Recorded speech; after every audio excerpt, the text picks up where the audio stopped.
Celebrating 50 years of ANA. Conversations on the past, present, and future of self-determination. Hihaniwashte mitikuapi, Patrice Kunesh imachiapi. Hello, my relatives. Good day to all of you. I'm Patrice Kunesh, and I am the Commissioner of the Administration for Native Americans at the Administration for Children and Families here in the Department of Health and Human Services. And this is another interview in our series of celebrating ANA's 50th anniversary. And we have a very special guest today, Lillian Sparks-Robinson, who served as the commissioner for 6.5 years during the Obama administration.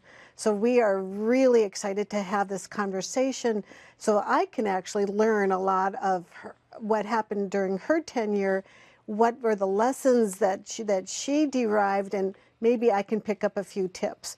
But I know that she has this amazing background, and we'd really want to get to know her a little bit well. So happy you could join us today. Thank you for being here. Thank you so much for inviting me. It's great being back at HHS. Oh, great. I have never been with Indian royalty. Oh. And I understand that you were Miss Indian World. Just tell us a little bit about how that happened, because that is an enormous accomplishment. Well, thank you. 24 years ago, it'll be 24 years ago in April, I had the honor and privilege of being selected as Miss Indian World 2000. I was in my, during my reign, I was in my last year of law school. Okay. And so I remember once I was crowned, my mom coming and asking me, you know, what were my plans? That I want to defer my last year, but at that point I was ready to graduate. So I said, no, we just have to do it all and figure it out. And so we did. She was my momager and traveled everywhere with me, did primarily most of the bookings, but what it allowed me to do was my first real time being exposed to all of Indian country and visiting communities that I had never heard of previously, and visiting with the elders and the youth and seeing what their social programs were.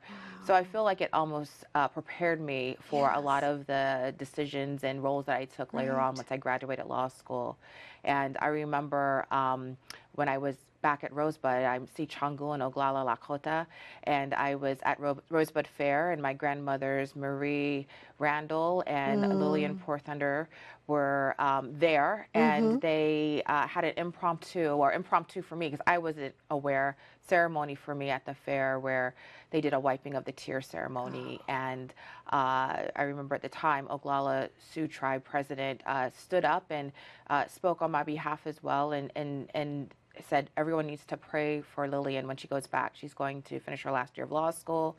And what she doesn't know, my grandmother had said, and you know, what she doesn't know is that she will be representing all of us, you know, moving forward. She'll be working on behalf of Indian country when she graduates, which was news to me because I had planned on being a criminal defense lawyer until my last year of law school, at which point I took part in a legislative law clinic, which really allowed me to focus my passions and my work on representing communities that are located in Indian country. That is so awesome. As a lawyer myself, having gone through law school, I cannot imagine how you did your third year, both Miss Indian World and all the demands of law school at the same time. So I had youth on my side. You had That's youth. what I say. Yeah. I had 2 children also to take care of. So congratulations, and that really did set you into this amazing trajectory.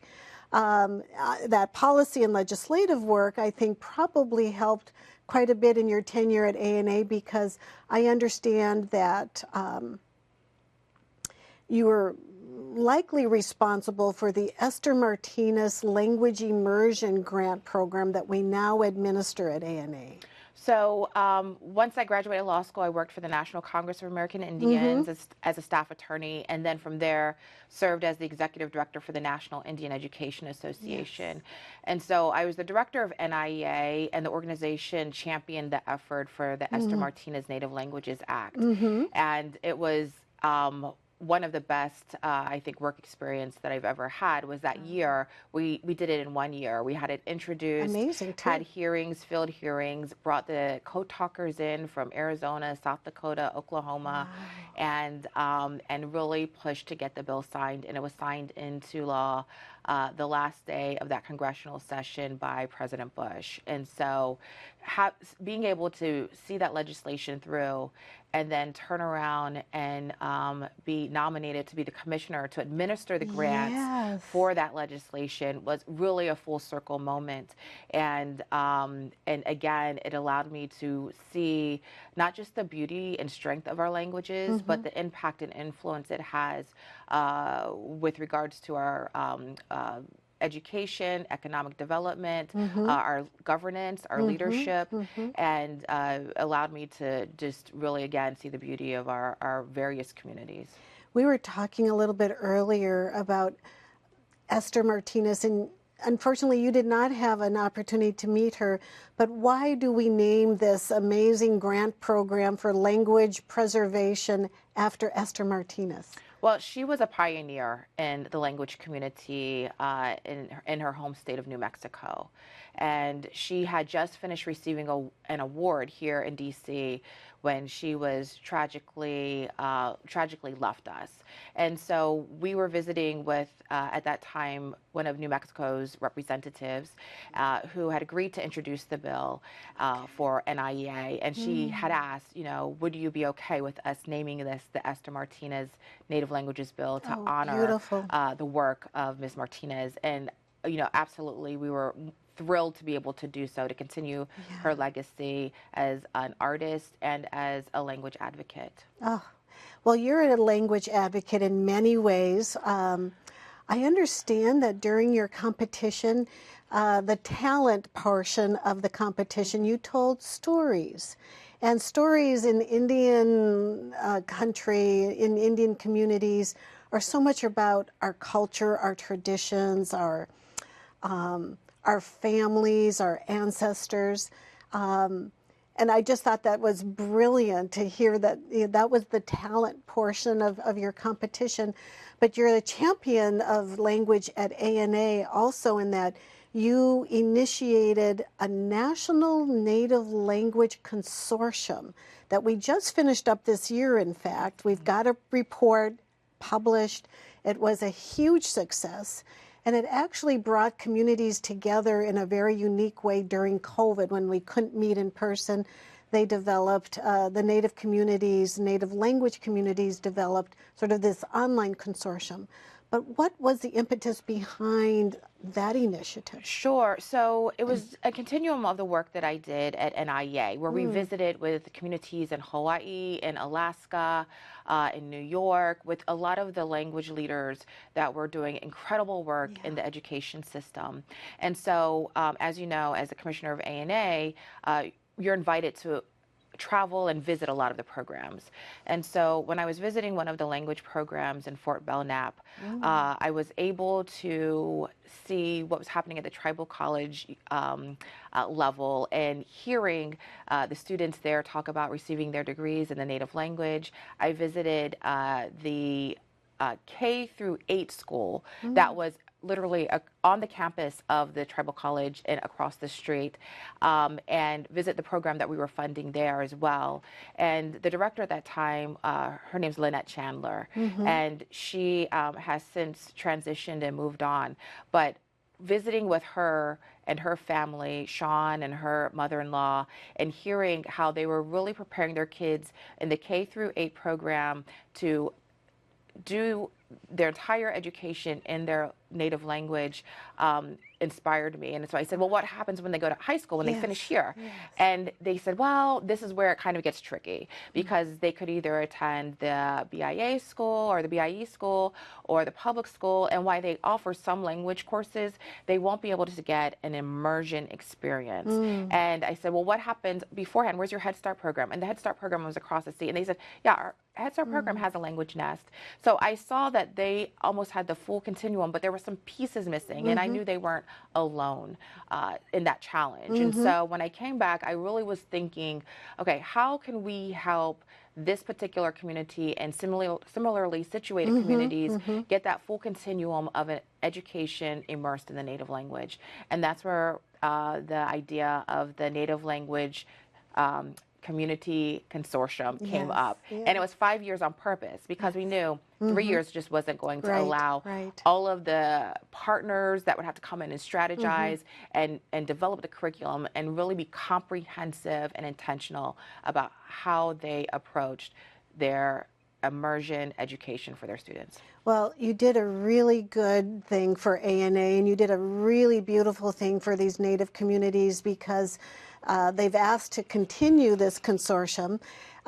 We're not able to fund it at the level that it had been supported previously, but they've developed personal relationships, professional relationships, and informally they are going to continue the consortium. It's just a huge success, and I congratulate you for that brilliant idea. I am thrilled to hear that because one of the things that was really striking to me, even before the consortium started, is that there was like no place for native language programs to build community, right? To learn from each other, to share, to network. And so to hear that this is happening based off of that grant and just based off of, I think, a number of other things of just trying to help ANA, trying to help support and build that native language community, and that's still happening I'm thrilled. It is. Well done. What other memorable moments do you recall from your tenure at ANA? So visited so many different communities, and they were so warm and so welcoming, all of the programs.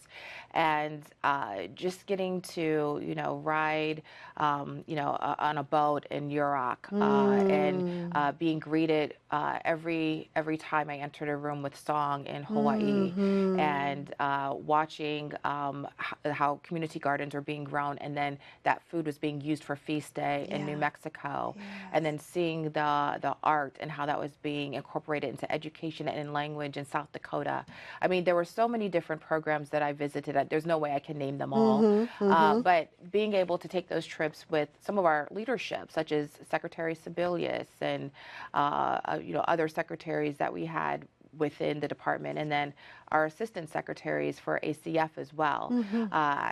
Was able to travel with George Sheldon, and I remember when he became our acting assistant secretary, at the very first meeting, he pulled me aside and said, "Lillian, I'm an old white guy that doesn't know, from Florida, that doesn't know anything about tribes.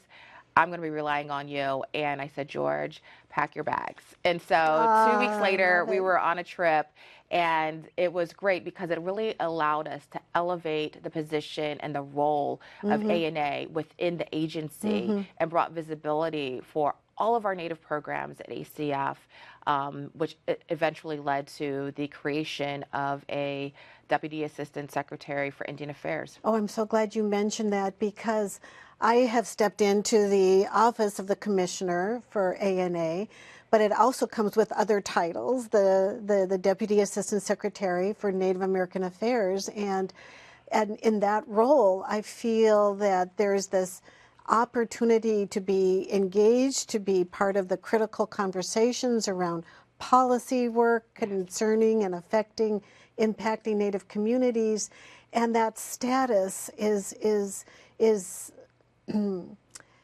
it's a position of influence, but it's also a position of bringing in the voice of Native communities into that very high-level conversation around policy and procedures. Was that a heavy lift to get that done? It took longer than we expected, but it was supported. It was supported throughout ACF. It was supported throughout the department, and I think it was just a natural segue in terms of the work that ANA was doing. We were able to, prior to the position being created, create the first ever tribal consultation policy for ACF. And within that tribal consultation policy, we created the Tribal Advisory Committee for ACF as well.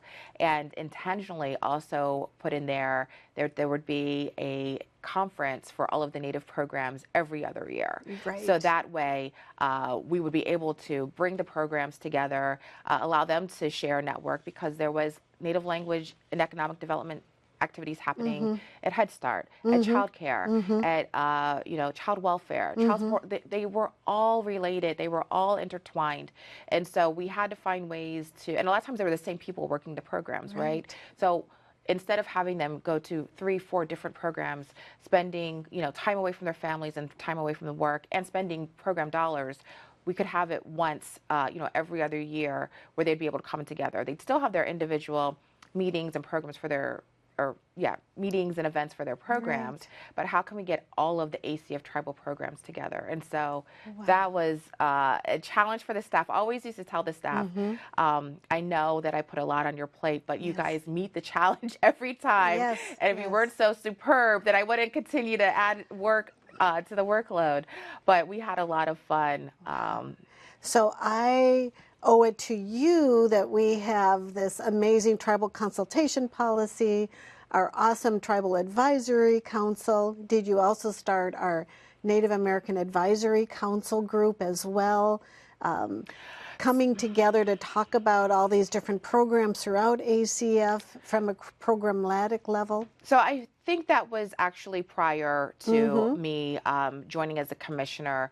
I think I allowed for new energy and for folks to come together and do some regular convening, and a lot of the ideas, and they were absolutely instrumental in the development and implementation of the tribal consultation policy. Like, we needed buy-in from all of the ACF programs. And we're going through another iteration of that currently speaking. So what a nice circle that we seem to have in the continuity of the work and the growth of the work.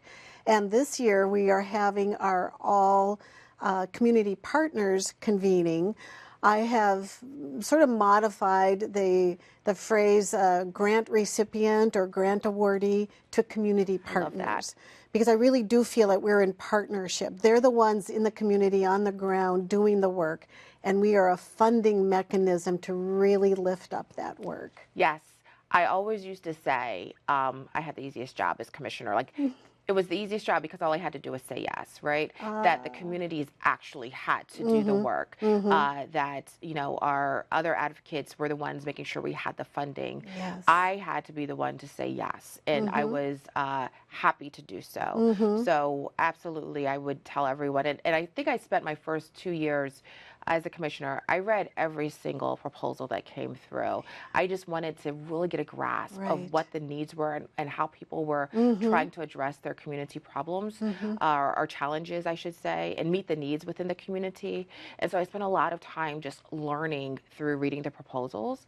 And I think that allowed me to also get a sense of how we might be able to shape policy to make it easier for them to meet their needs. Beautiful. We didn't want to make it harder. We wanted to make it easier. Right, right. Have you ever had to draft an ANA application? No, I haven't. That is something that, and people have come to me since then. I said, I'd be happy to review and edit, but I am not your grant writer. Well, it's I have undertaken that, and it is a heavy lift. And so this year, we've really, really, really simplified our application process, trying to make it more accessible, and really to highlight what is the big, bold, audacious idea to address the needs, the critical needs in Native communities. I really want to know what they want to do and see if I can say yes to as many as possible. Yes, yes. Do it. I encourage you. Fantastic. So, we're recognizing our 50-year anniversary of the Native American Programs Act. It's been a long haul. We've seen a lot of ups and downs and a lot of policy development. I'm wondering if you have some insight to share with us about maybe reflecting on what's happened in the 50 years Indian policy-wise, but where do you see us going? Sure. I think, and recognizing that ANA is more than Native languages, that the primary, or I should always say the highest number of applications we received were for our SEDS, right? Right, social economic development. Yes, and that I'm sure remains the same. It is. Is, continuing, so I guess two things. And one of the things we tried to do while I was there too is how do we develop some sort of sustainable funding source for our grantees. And I think it can be done through private-public partnerships. It's not just the federal responsibility, but there's opportunity and funding out there in the philanthropic world. And so we had a conference that was focused on, okay, now once you're done with ANA funding and you're moving on to the next, what are your steps and how do we develop those relationships, those partnerships? But I would love for there to be some sort of just natural pathway for the ANA grantees to be able to funnel to some of the larger funders that we're almost seen as, you know, we vetted these programs. We know they have the capacity, the bandwidth, and the ability to actually implement what they say they're going to do. And then for the languages, this is something that I have been thinking about probably within the last 3 or 4 years, is how do we create a comprehensive language funding source throughout the federal government, right?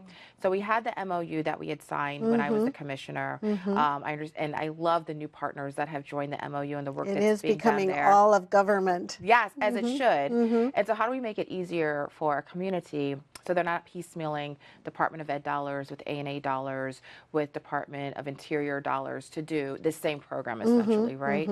And, you know, it definitely causes chagrin when I tell people we need a 477 model for native languages. Some people are very excited about it, and some folks are, you know, still territorial about their pots of money. But I think there has to be a way that we can make it easier within the federal government for our communities to continue speaking our beautiful languages. So 477 is a reference to what I consider true self-determination and self-governance, how we are using our funds, federal funds, integrate these different pots of federal agency dollars to really allow the community to lift up the work and not have to be so busy managing grants and writing reports and so forth, but actually doing the good work. Absolutely. There, you know, we expect our communities to be able to integrate. We have to find a way to be able to do it too at the federal level. What advice would you give me in the next couple years as ANA Commissioner? What, from Commissioner to Commissioner, what would you offer? So I say, you know, I'm sure you had some goals when you first got into this position, and if you've been told no at the beginning, never stop asking for the dollars and the programs that you want to see happen for ANA. I did it every year. I put the same proposals forward through leadership and continue to have conversations and backed it up with not just stories from the community, but with you know, data and evidence about why these needs need to be met. I would say, you know, continue to just show appreciation to the staff and the work that they're doing, because they certainly are taking on a lot of responsibility with their large portfolios and trying to meet various different needs of all of the people that they're working with. And I would say continue to visit with the communities as much as you can. That's where you learn the most, through conversations, through travel, through bringing them together. I would continue to have that open line of communication and share your vision for ANA with them. Oh, beautiful. Well, thank you so much for being the champion that you are and continue to be, and for leaving us a legacy, you know, for me to step into and to continue to support the good work that you initiated as Commissioner at ANA. Thank you so much. Great. And to all of you who have tuned in to this interview with Lillian Sparks-Robinson, thank you so much, and hope you'll join us with our other interviews as we continue to celebrate ANA's 50th year of existing and supporting Indian country. Vopila. Celebrating 50 years of ANA. Conversations on the past, present, and future of self-determination. Produced by the U.S. Department of Health and Human Services.